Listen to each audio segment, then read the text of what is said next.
దేవుని యొక్క పనిని ఎవరైతే ప్రేమపూర్వకంగా చేస్తారో వారిని దేవుడు ఆత్మీయ స్థితిలో బలపరుస్తాడు. హల్లెలూయా. వారిని దేవుడు గణపరుస్తాడు. ఎందుకు తెలుసా? ఆయన నామమును గణపరచు వారిని నేను కూడా ఒక రోజున వారి నామమును గణపరుస్తానని చెప్పారు. హల్లెలూయా. నాకు వేరుగా ఉండి ఏమీ మీరు చేయలేరు. హల్లెలూయా.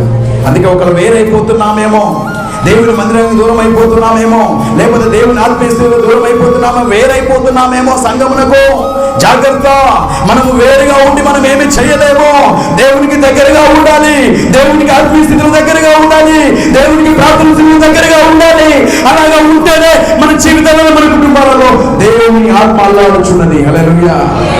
దేవుని ఆత్మ మన దగ్గరికి రావాలంటే మనం దేవునికి వేరుగా ఉండకూడదు, దేవునికి దగ్గరగా ఉండాలి, దేవునికి దగ్గరగా ఉండాలి, దేవునికి దగ్గరగా బ్రతకాలి. బ్రతికినంత కాలము కూడా నా యేసుతో నేను బ్రతకాలి, నా యేసుతో నేను గడపాలి, నా దేవునితో, నా దేవుని మందిరంలో నేను గడపాలి అనేసి ఎలాగైతే ప్రార్థన చేశారో భక్తులు, అటు రీతిగా మనం కూడా ప్రార్థన స్థితిలో ఒంటరిగా దేవుడి సొంతలో, అయ్యా నా కుటుంబం లేదేమో, నేను లేకపోతే అయ్యా మేమేమైపోయి ఉందేమో, నీవు ఉంటేనే మేము మా బ్రతుకులు బాగుంటాయనేసి ప్రార్థన చేస్తూ దినదినము కూడా ఆయనతో ఒంటరిగా గడపాలి. హల్లెలూయా.